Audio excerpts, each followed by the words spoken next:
Ya, assalamualaikum warahmatullahi wabarakatuh. Abang Poncang, Cingnya Babe, saudara-saudara, tuan, nyonye, pokoknya semuanya dah. Saya doain dalam keadaan sehat walafiat, kagak kurang apa-apa. Tapi sebaliknya doain juga saya dalam keadaan sehat walafiat dan bisa nemenin terus Abang Poncang, Cingnya Babe.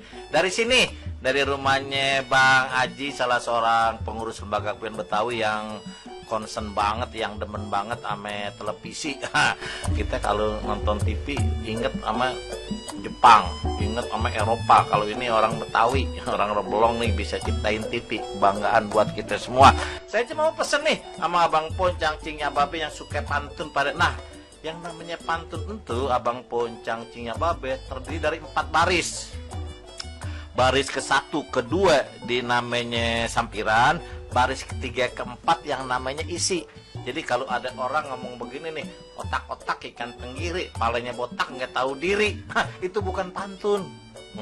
Kayak macam ikan cepat, ikan gabus, lebih cepat lebih bagus. Kenapa sih Abang Po nggak terusin ikan cepat, ikan gabus, sambal pete, nasi uduk, lebih cepat lebih bagus, udah capek kita duduk, tuh enak kan begitu. Makanya kalau yang namanya mantun, usahain 4 baris ya.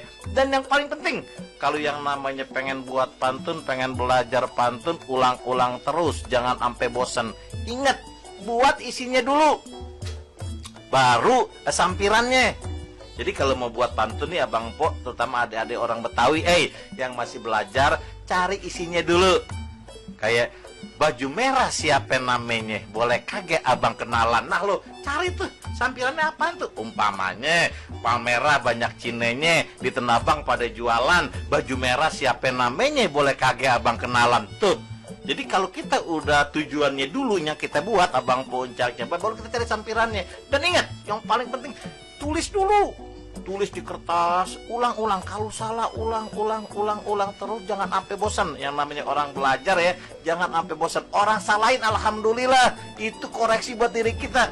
Alhamdulillah ada yang mau perhatiin kita. Tapi kalau kita udah merasa nggak ada yang salah ini, udah merasa bener aja, ya bahaya. Itu tandanya kita mau menang sendiri. Orang salahin, orang kritik, jangan marah, tapi kita ucapin alhamdulillah, berarti ada yang perhatiin kita. Itu aja ya. Itu biar sedikit nih dari Bang Ada nih, kunci penting banget. Mudah-mudahan berkah dan Betawi eksis di kampungnya sendiri. Assalamualaikum warahmatullahi wabarakatuh.